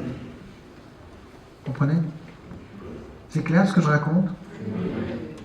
D'autres questions? Alors on y va à la première, là, vous avez un... ouais. Oui, aujourd'hui il y a beaucoup de commandes de vidéos en plus des photos. Moi j'en ai plein, mais je n'ai pas montré beaucoup. Qu'est-ce que ça a changé dans votre manière d'approcher le travail, le processus? Enfin, est-ce que ça a changé quelque chose? Non, mais j'adore filmer les séances où je travaille. Mais c'est éreintant, parce que on va faire en une journée quand même, mettons 12 photos, 20 pages, et en plus inclure la vidéo. C'est pas quelque chose de easy. Donc il faut être très préparé. Il faut avoir de très bons vidéastes, une très belle idée à développer. Voilà. La vidéo, moi j'aime bien les faire, bien entendu. Mais c'est fait avec pas des grands moyens, j'en ai quelques-unes là. Voilà. Mais il faut avoir... là, il y a une très belle vidéo, si tu veux, pour Chanel. Par exemple, c'est des photos que j'ai fait avec Solveig Sonsbo, ça dit quelque chose. Voilà, donc j'ai fait cette vidéo. Il y a normalement le son, mais enfin, pas grave. Voilà.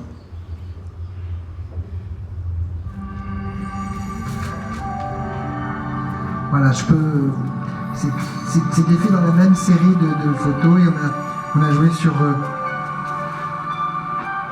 tout ce sentiment de beauté pour Chanel avec les trois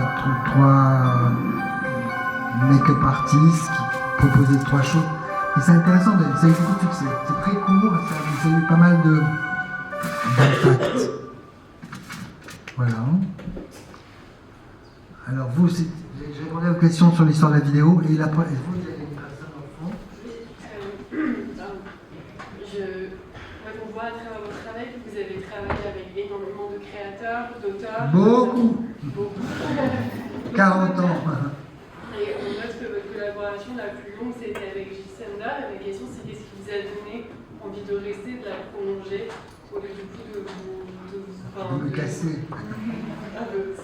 C'est une curiosité. Est-ce qu'il y a quelque chose en particulier? Est-ce que c'est la relation que vous avez avec elle? Est-ce que c'est l'entendre, la manière dont vous étiez, votre épanouissement créatif, votre liberté, la confiance qu'elle avait? Vous répondez à toutes les questions là. L'épanouissement qu'elle me donnait, la gentillesse qu'elle me donnait à un certain moment, la dureté aussi. Ne croyez pas qu'on était des bisounours. Hein. Oui. On n'est pas en train de dire oh, I love you, thank you. Non, c'est plutôt. Non, on n'est pas là-dessus. Hein. Le challenge des fois des. Ah ouais. Non. J'ai travaillé par exemple pour Chloé. Je ne l'ai pas mis au mur. Avec Phoebe Philo, c'était quelque chose. C'est des personnalités insécures souvent, ou totalement cinglées qui vous procurent sûrement du plaisir, mais qui vous donnent des... elles vous regardent en disant c'est pas It's not my baby anymore, what you are doing. Et moi j'ai eu droit à ça, hein. Mais c'est normal. Ça fait partie du trip. Mais moi je revendique mon histoire d'auteur, hein, pourquoi pas. On est plusieurs moi je catalyse...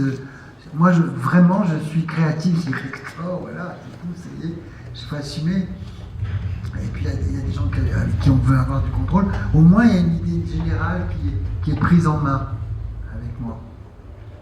Moi, je suis fasciné par les gens qui ont une certaine image et qui la développent avec délicatesse. Et ça en fait comme une énorme œuvre à la fin. Si tu regardes vraiment tout ce que j'ai montré, il y a vraiment de choses similaires dans la plupart des images. Ça, c'est Nick Knight Again.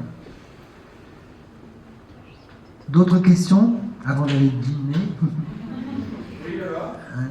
Comment est-ce que le métier, le statut de directeur artistique a évolué sur les grandes années? Il y en a de plus en plus.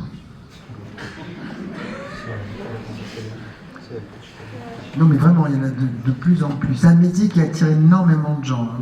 Beaucoup. Parce que c'est... Et en fait...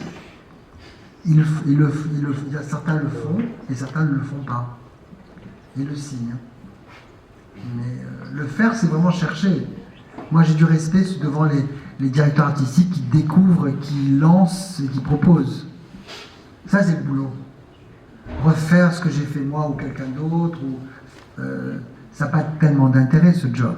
Et puis, tout le monde a cette impression. C'est vrai que aujourd'hui, on met en avant la personnalité des gens qui sont en train de le faire.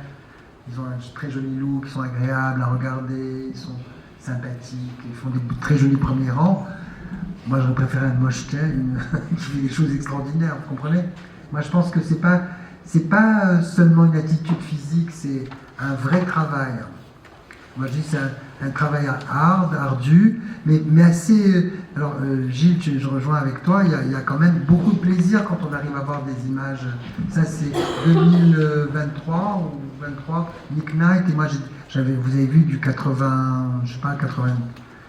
Arriver à tenir la longueur avec des gens et leur proposer avec des nouveaux mannequins, aujourd'hui, c'est un plaisir très, très, très, très important pour moi. Et qui fait plaisir au magazine, voilà. Vous parliez du coup tout à l'heure, est-ce que quand vous étiez petit, vous êtes déjà en attente pour le vêtement des images, ou ça a vraiment démarré à partir de... Non, il y avait ça. Il y avait vraiment toutes les conneries. J'adorais comment ma mère s'habillait. Je dis bravo. Je poussais à le mettre, à qu'elle s'habille d'une manière. Et quand j'étais au lycée, je regardais vraiment les vêtements de mes amis, des garçons ou filles. Il n'y avait pas de problème de genre là. J'aimais bien l'allure. Toujours, j'ai beaucoup aimé ça. Ça me berçait, et je trouve que c'est un truc de presque bonne éducation d'avoir cette attitude de se présenter de manière assez agréable et de savoir se présenter avec n'importe quel corps qu'on a. Hein. C'est pas une question de... Bien entendu, si on est complètement sur un truc, la minceur impeccable, avec le pantalon de taille basse qui tombe et le cross-top, ce n'est pas là où on voit le chic. Hein, le chic, ça arrive. Moi, j'ai toujours été sur le recherche d'élégance et du chic. C'est peut-être un mot un peu rétro, mais c'est pas grave. Je trouve que c'est très, très, très agréable de voir quelqu'un qui a une certaine allure. Parce qu'il sait composer la couleur, la matière, la proportion de la jupe, si c'est une femme, ou le pantalon, ou le dandy, ou même le sport. Ça dépend comment... Moi, j'ai toujours beaucoup aimé les vêtements en action. C'est pas quelque chose qui me... Et puis en situ aussi, ça se voit aussi. Et c'est vrai que j'ai cultivé ce truc-là, j'ai pas lâché.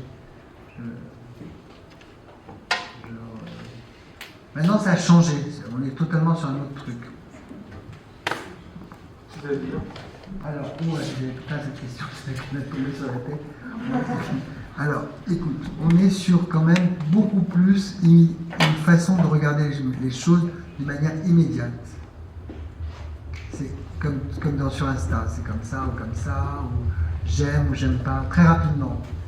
Donc, le ralentissement, c'est le luxe, de montrer, d'arriver à prendre les gens et les faire regarder d'une certaine manière.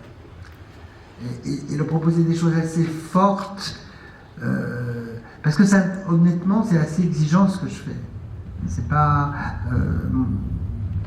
le dernier travail que j'ai fait, j'ai pas pu continuer à le faire de manière au niveau où je voulais le faire, parce que tout d'un coup, il m'avait expliqué que c'est un travail où il voulait absolument relancer le bazar, et moi j'étais au bout du 11e numéro, tout d'un coup on me dit, maintenant ça va être un mensuel, et il faut travailler d'une autre manière, il faut penser très en avance ce que tu veux faire. Moi j'arrive pas à penser très en avance, parce que la mode c'est l'actualité.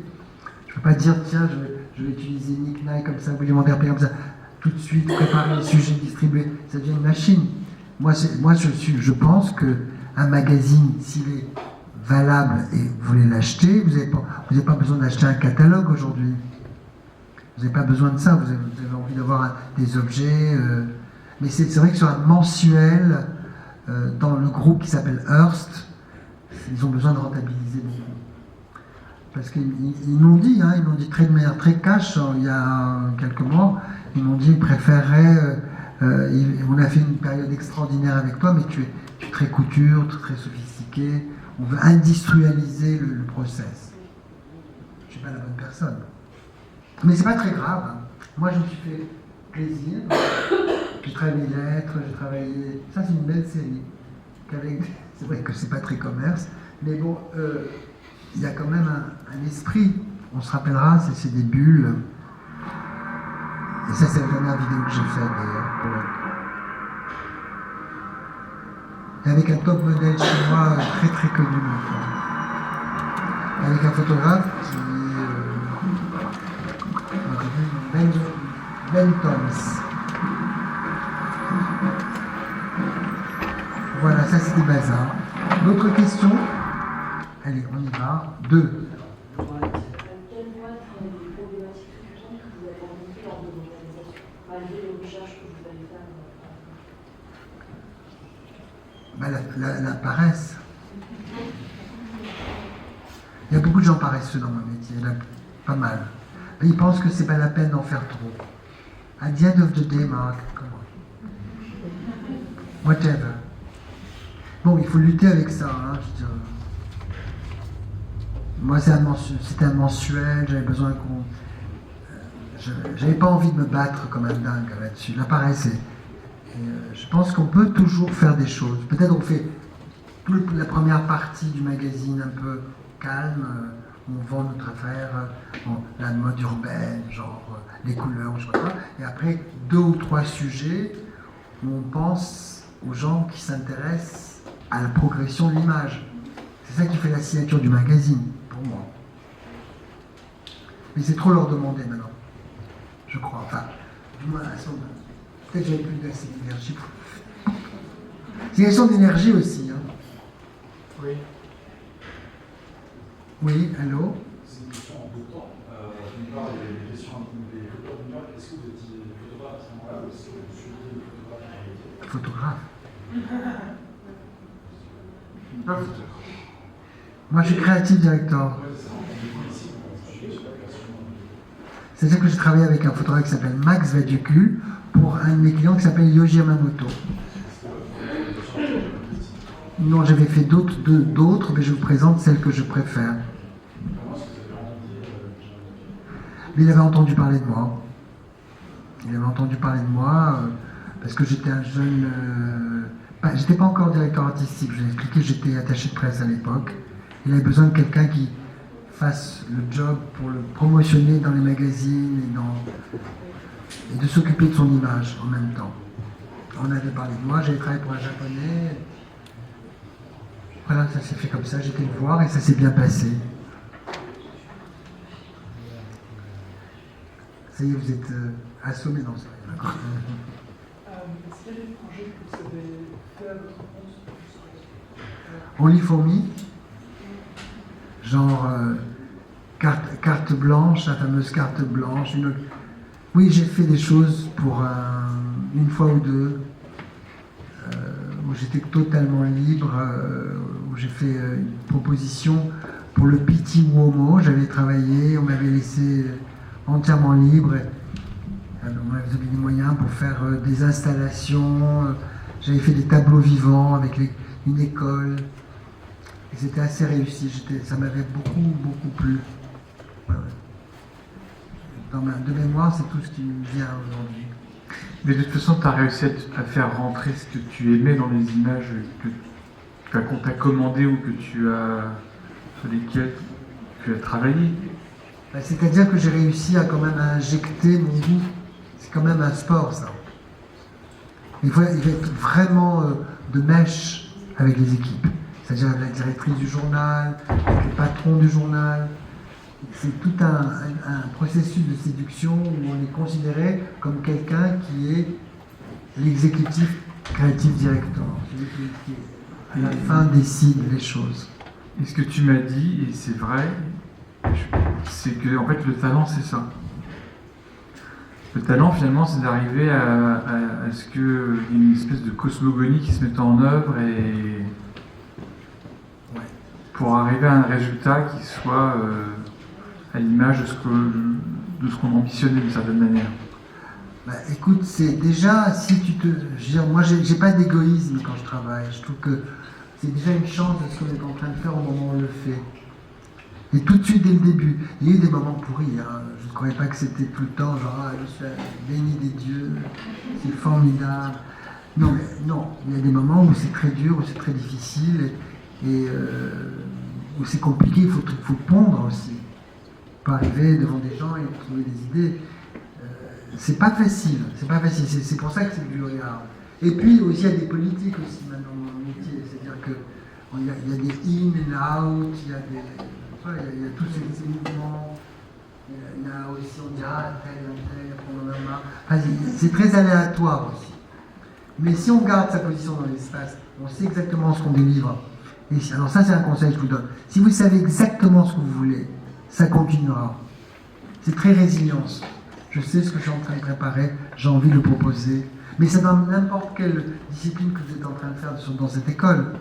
C'est-à-dire que dès que vous êtes ancré, ça avance et ça marche. Il n'y a aucune raison que ça ne marche pas. Si tout d'un coup vous doutez, vous rentrez dans le manque de confiance, c'est que vous avez perdu votre rêve. Il faut repérer votre rêve. Qu'est-ce qui s'est passé? Est-ce qu'on m'a bitché sur un sujet? Est-ce que tout d'un coup j'ai pas l'impression que je serais capable de le faire? Parce qu'on a trop de monde dans ce métier, il y a trop de monde. Alors là, on est dans la merde.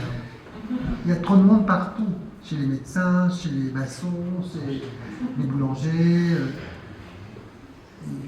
chez les maquilleurs, chez les coiffeurs, il y a des milliards de gens. Mais si vous avez l'espoir d'accomplir un certain rêve et vous vous donnez les moyens de l'accomplir, parce que les moyens, c'est ce que je vous ai dit plus tôt, la recherche, le travail.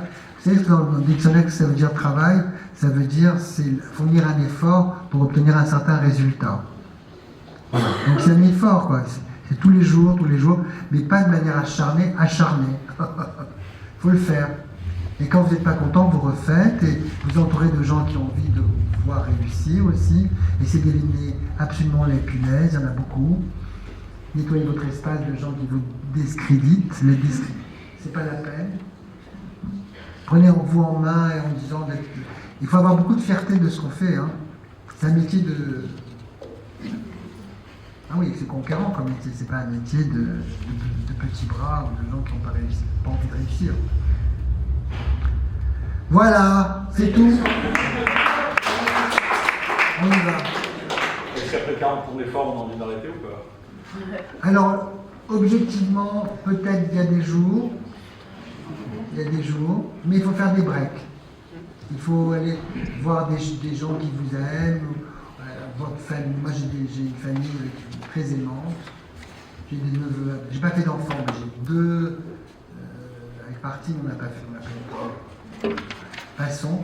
J'ai passé toute ma semaine dernière, j'étais avec mes neveux. C'était très sympathique. J'étais voir des expositions. Vous étiez voir, ça finit le 18, Chantal Akerman au Jeu de Paume. Ça m'a pas mal plu. Enfin, je vais au cinéma. Je me détends. Donc, je vais me promener. On vit dans une ville extraordinaire aussi. Hein. On n'est pas à Tel Aviv. Mais on est quand même dans un endroit où il se passe plein de choses. Quand on fait des breaks, on peut se ressourcer rapidement. C'est un métier qui se... Et puis aujourd'hui, vous parlez, ça me ressource aussi. Je veux dire, je vous explique ce que je fais et ça m'oblige à réfléchir. J'ai préparé mon histoire en faisant cette compilation. Je sais qu'elle était assez longue. Vous étiez submergé par le nombre de gens que je vais bombarder. Mais regardez, c'est pas mal déjà. Si vous avez au moins vérifié 2-3 Google, pas mal. Vous avez ouvert certaines choses. Voilà. C'est fini là, il y en a d'autres? Deux autres, allez-y. Oui, bien sûr. Vous voulez faire de la mode? Vous êtes en dernière année, là? Pardon? En dernière année en direction artistique. Et vous connaissiez mon travail ou pas du tout? Ah, pardon? C'est-à-dire même la dernière période de magazine, un truc comme ça? Ouais.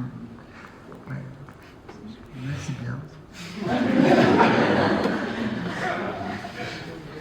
Merci.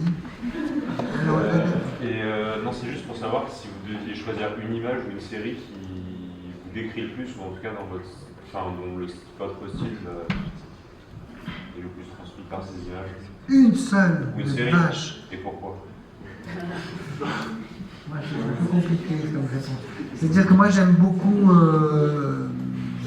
des images de David Sims. Je trouve que c'est vraiment intéressant quand je me suis en studio, quand j'ai un très bon casting avec un très bon coiffeur, une très bonne énergie, avec de très bons vêtements, C'est assez extraordinaire. Il y a une série là qui passe vers la fin de David Sint que j'ai faite dans Bazar, italien, avec un casting extraordinaire. Ça m'intéresse. Ça, j'aime bien cette série. J'ai quand même une période, j'ai une carrière assez extraordinaire avec tous les gens que j'ai rencontrés. Donc je n'ai pas lâché le truc. Tous les gens, je les ai, pratiquement la plupart des gens avec qui j'avais envie de travailler, j'ai travaillé. En dehors des graphistes comme Peter Saville, même surtout aussi des gens comme M&M, on a travaillé ensemble. J'ai eu pas mal de possibilités de collaboration qui m'ont beaucoup nourri. Mais c'est vrai qu'au bout de 40 ans, c'est vrai qu'on a envie aussi... Là, je vais préparer un livre. Donc, je dois faire un editing complet. Donc, ça va être un tout petit peu... Là, ça m'a un peu aidé à regarder mes images, votre présentation. Voilà. Merci Marc. Voilà.